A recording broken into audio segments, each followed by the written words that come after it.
Hey, yeah, what's going on? Y'all already know what it is.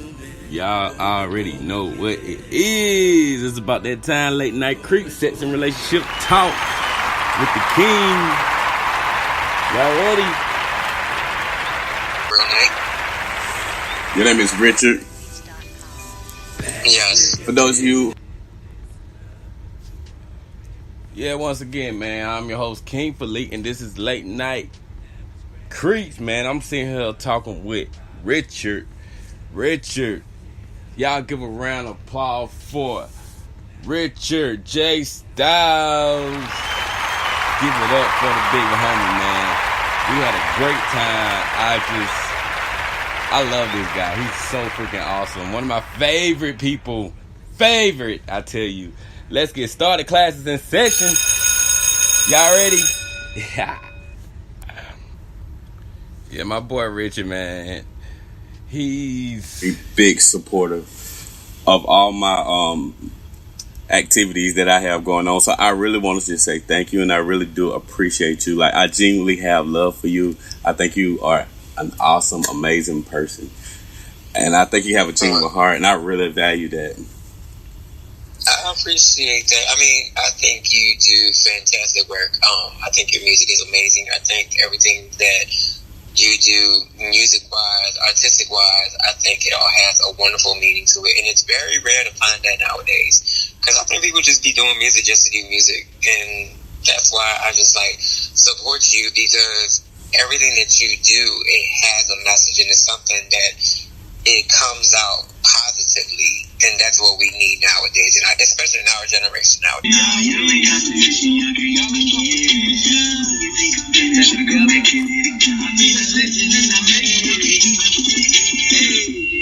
I fell down at 17, Donnie, we fall, but we got up. So my friend watch me fade to black, hey, back to black, I'll go out. Since I found my revolution, understanding distribution, got my music streaming, serving, entertaining with the perfect goal I to make a person hate a show, recognize my glow, fresh out, coming real quick, too fuck this how I feel, when I needed you, said chill, you put me on, what you got on, till you got on, and never came back for me, working with talentless, reality star with no juice, I got the juice, legend in the making is what they call me. that didn't go quite how I wanted to go. It should have been a little bit better than that. But anyway, man, I appreciate Richard, man. He's just so awesome, and I'm just glad he's here with us, man. Let's how you doing, bro? Where you from? Where are you from? I was actually born in Miami. I'm actually a mutt. My mother is from Central America. She's from Honduras.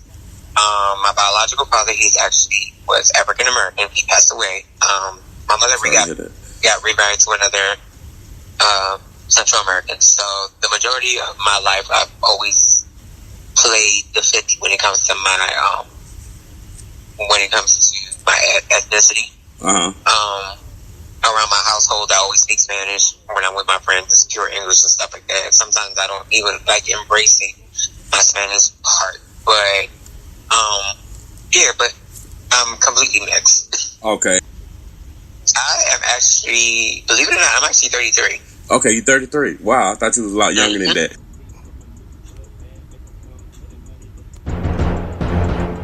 I do music because it's my outlet, it's my therapy. I don't really care nothing about the popularity of it or who, you know what I'm saying? As long as I know I'm being true to myself, I feel like that's going to pay off more. Like, I don't have to be number one on nobody's chart, but as long as I'm reaching a few people and they understand my message, that's the main thing. That's why I do it, you know what I'm saying? Because I find that's my outlet. So I don't know. And with that being said, man, I just want to just thank you so much for just being here. Like, it means a lot to me because, we've been kicking it through the internet for some years. Like, you always there, you always support me, especially when it comes to my music. And now with this show, you was one of the first one to say, yes, interview me, and I just love it. I love you, I thank you, I appreciate you. That's love, that's support, that's how you make world moves, my people. Yes, give it up for the boy. So, y'all ready to get deeper into this late night creep sex and relationship talk? Hey, if you go in, you got to go all the way in. You feel me? No half stepping, no sugarcoat, nothing. So let play. Y'all ready? So let's get started with this next part of the show. If these questions are too much for you, you know, just tell me, we can pass on it. But it's like, you caught me off guard, so I'm like, well, you know. But the first question is, where's your hot spot, and how many do you have? Oh, my hot spot. Oh. What? Okay. Well, let's see. Definitely my neck. Neck? Okay. Yes. My nipples. Neck. And my thighs. Neck, nipples, and thighs. You have 3. I like that. See, this is how deep I am with this music. I'm always thinking in musical format. You just gave me a new song. Neck, nipples, and thighs. That is dope. That is dope. Yes. Neck, nipples, and thighs. Those are definitely my hot spots. And I just... I so embrace it. It's one of those things where I just try to act like they're not my hot spot, but the more a person is on it, the more I get so turned on. Why you resent it in the beginning? Like, why? Okay, well, basically, you try to play hard to get. Oh, you all want to see like 2 enthused or something? I just get into the point where it's like, I try my best to keep this little wholesome image, right? Where it just gets to a point where I'm just like, you know, I just play around and I tell people, oh, I'm a virgin, I don't do those type of stuff. Like, boy, stop, all that type of stuff I do. Yeah. And then, you know, it's kind of like one of those things where it's like a gimmick where I'm just like trying to play hard to get, and I'm just like trying to act like I'm not into it. But the more a person does it, and they just turn me on, that's where I flip the script, and I just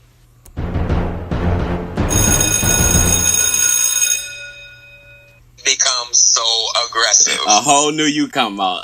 Yes. I tell people, especially like if I'm really shy, but the longer we stick together, you'll start seeing way more and more of me coming out. I just don't believe in just showing everybody everything that first time. Like, I gotta leave. And you know what? It's a good thing to have that mystery. Because I feel as though that's what we need nowadays. Because I feel as though, like, in the day and age that we live in, the generation that we live in, everybody just puts themselves out there.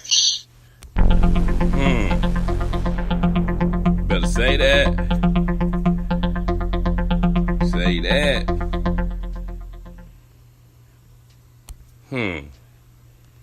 Do you like morning sex? I like sex at any hour. Wow, that's what's up. But you engage in the freak section? Come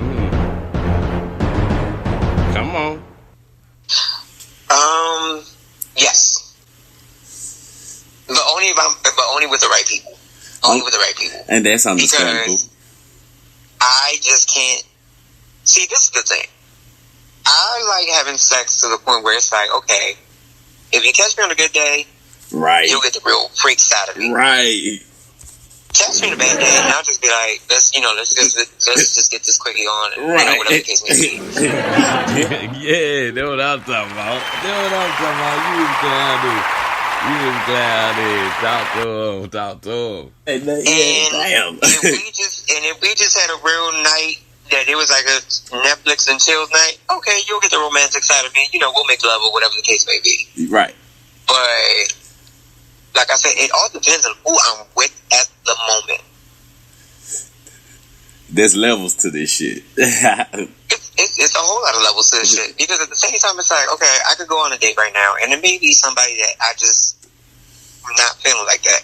So maybe I'm a little horny at that time. Okay, we can get a quickie, but it won't mean nothing. Okay, wham, bam, thank you, bam. Next. Sit, right. Wow. Right. You know? I understand. Don't call me, I'll call you. Right. I love it. Yeah. Yeah. When is it? Okay. So, because that was just crazy. That was crazy, y'all. I got one, though. While dating, in your opinion, when should a relationship progress on to that next stage of living together? What's a good idea time that you think? When do you think it's a good time? I think definitely, I wouldn't say in a couple of weeks and I wouldn't say in a couple of months. I would say years. And the only reason I say that is because in the LGBT community, you start dating one person. The first week, come on, it's so lovey-dovey. Come on. The second week, you're already hearing the "I love you" words. Okay. By the third week, it's a proposal. By the fourth week, it's the marriage. By the fifth week, they're broken up. Just like that. Come on. And that's the problem that we have in our community nowadays. I agree. Because the LGBT community, everything is so fast-paced, materialistic. Mm-hmm. Everything is a phase. Everything is just, it's not organic anymore. And I think it's because of what we have with social media, because social media makes us believe of what a relationship should be. And then it's like, when we follow certain celebrity or certain artists, you know, we follow what they do, and we want to be so hyped up of what they're doing with their lives and stuff like that we believe that that's our life as well. Right, try to mirror what they're doing. These people on a whole different other platform. Right. Wow, boy, stop. Man, you killing them, boy. You killing them. We was growing up, because you had mentioned about social media playing like a big part in that reason. When we was coming up, I know for me, because I came out really, as far as on the scene, I was on the scene like at like maybe 14, 15 years old. And back then, you know. Well, damn, King.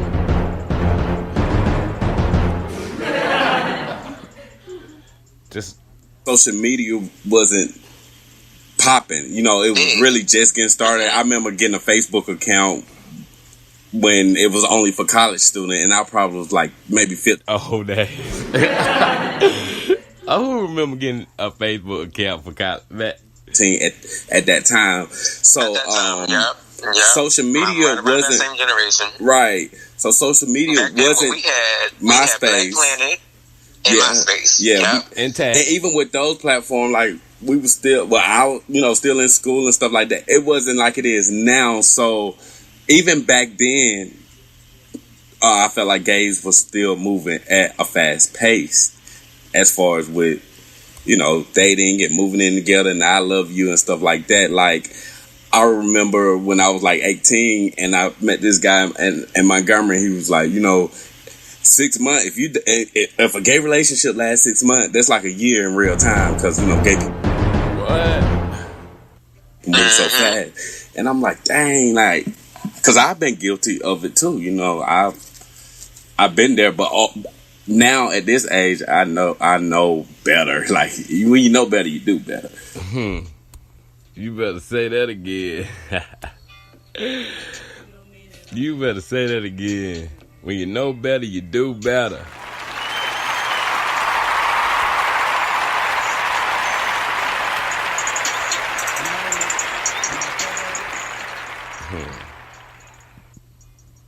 I'm just keeping it real.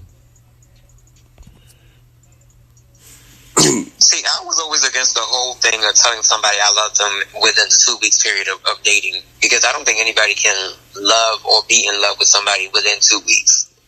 When I was younger, though, I did because I felt naive. I guess, like I said, once you know better, you do better. Because, like, the more time you spend with a person moving in and stuff, you start realizing, okay, you don't like that, or you don't love them like you thought that you may have. And so I definitely agree with you saying what you said, like a year or so, or years. I'd say 2 years. 2 years. Kids, should gay relationship raise kids? Why or why not? Yes, totally. I don't see the reason why not. I think being a parent doesn't mean that you got to be a male and a female raising a child. I love that. Any family can. Oh yes, give it to him. Yeah, he said that, man. He said it. I love that answer, man.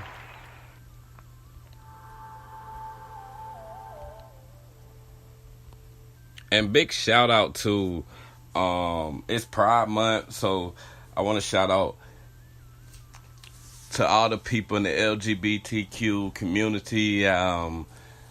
Big shout out, huge shout out to them, to all the gay parents. I see y'all downtown Atlanta with your kids, and black gay parents, successful black gay parents. It makes me so proud just to see, 2 gay men or 2 gay women, black or white, celebrating and raising kids and being in corporate America, or in their profession, whatever profession that may be. It just make me proud just to see us living life against the odds, man. I love it. So happy Gay Pride to everybody that's listening, man. That's awesome. That's so freaking awesome. Raise a child. It takes a village to raise a child. Yes, it does. There are parents there are parents out here that are single mothers. There are single fathers. There are single grandparents, aunts, uncles, godparents. That's true. It doesn't matter who it is, as long as the morality is there, and as far as having that legitimate love for that child, and raising them right and teaching them from right and wrong. That's it. And anyone should be a parent. And that child was my main focus, and very, very important for me. Yes. Because I'm crazy about kids, man. I love kids. I'm really, really big. Kids are wonderful. They are wonderful. I believe that. I mean, like I said, I think anybody can be fit to be a parent as long as they have that genuine love, that patience, and that yearning to create a great human being. Anybody can be a parent. That is accurate. How important are you to yourself? Hold on, King. Hold on. Y'all give Richard a round of applause for what he just said, man. He deserved it. He deserved it. Thank you, Richard. Absolutely. Absolutely. So the next question that we have is, how important are you to yourself in a relationship? Because, people lose themselves sometimes in a relationship. I'm guilty of that. So how important are you to yourself in a relationship? Let's go.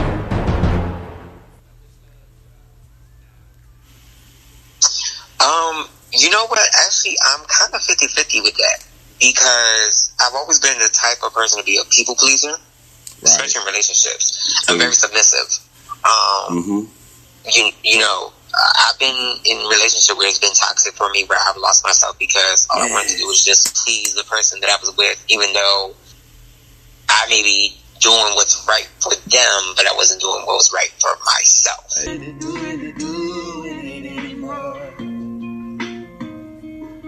I used to recognize myself. Shout out to James Bay, man. This is our late night song for the night, man. I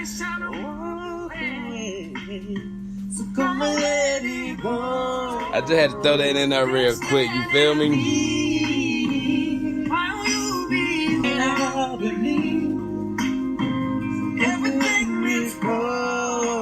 All right, man. We're gonna get back into late night creeps, man. Sex and relationship. Listen, we talk about sex, but also about relationship. And that song, you know, it's about a relationship. So, and then vocally he slayed it.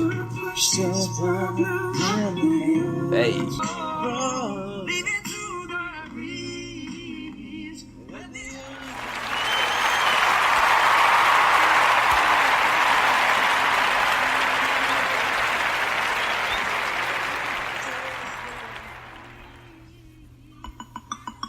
We got to get back to it.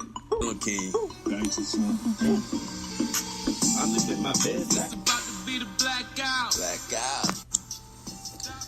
Nah, I'm just tripping. But I do got something for you. You are now listening to Late Night Creeps, Sex and Relationship Talk. More. You feel? I basically take it as a priority to love myself first before I can love anybody else. So before we left off, I asked Richard how important is it for him as a person in a relationship.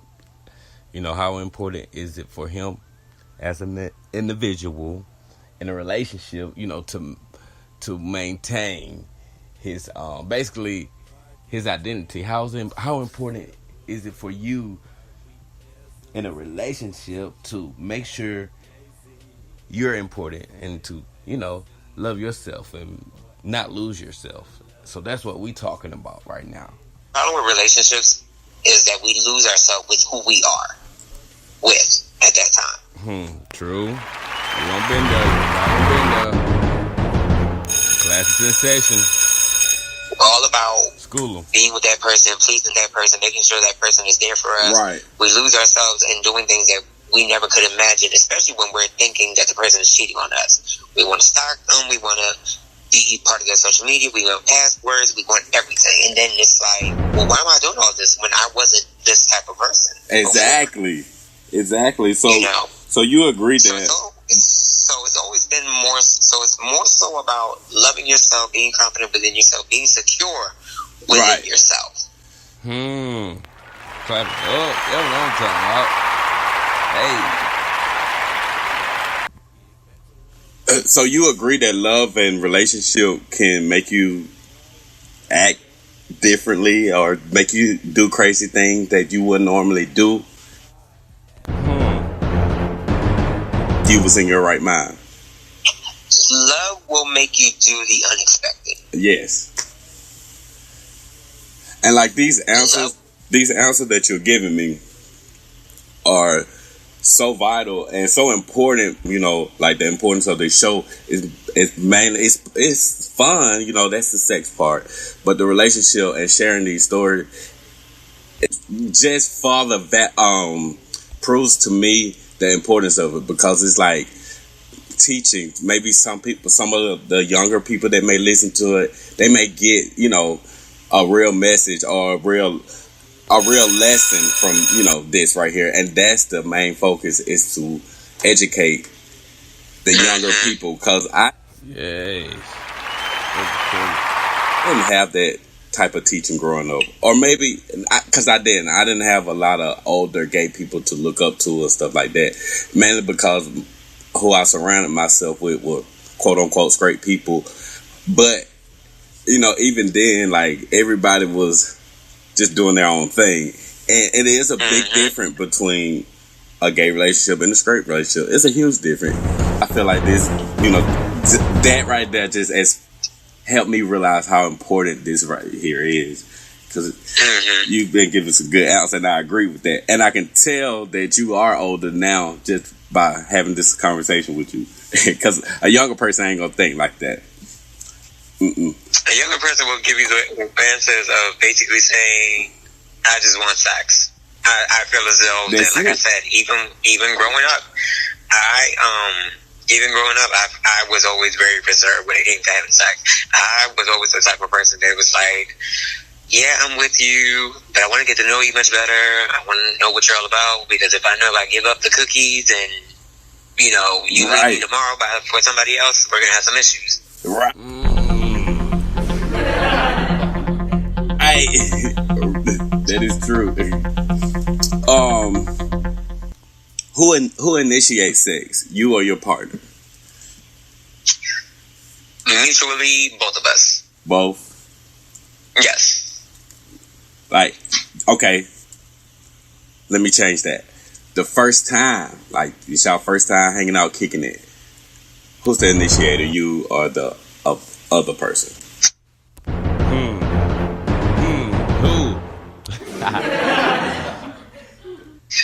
Me, I'm the type of person that I'm a light sleeper. I will literally act like I'm asleep, or I will actually fall asleep and wait for my partner to fall asleep just so I can just scoot the booty on them. Whoa. Wow. I'm a nervous wreck on that first encounter. Maybe the first 2 or 3, like, because I'm always in my head, so it's like, oh my God, like, I'm always a nervous wreck. So I never initiate anything. If you waiting on me, you gonna be waiting forever. Oh no. Wow. Man, that was part 1 of Late Night Creek. Oh dang. Hold on. That was part 1 of Late Night Creek Sex and Relationship Talk with Rickard, my big homie Rickard, man. Y'all make sure y'all stay tuned for part 2. Because it get deeper, it gets hotter, it gets crazier. So make sure y'all are around for the festivity, man. That y'all enjoy. I hope you did. I sure hope you did, man. We got a lot more to talk about. So make sure you be around for that. Once again, happy Pride Month. Thank you, James Bay, for our record of the night. Let It Go. And what else? Thank you, Rickard, man. Can't wait to put out part 2. I can't wait for y'all to hear part 2. And until next time, you know I love it. You know I love you guys. I'm your host, KingFelipe. This is Late Night Creek Sex and Relationship Talk. My royal family, my kings and queens, know your word. And take care of each other, man. That's all I got to say. I love you guys.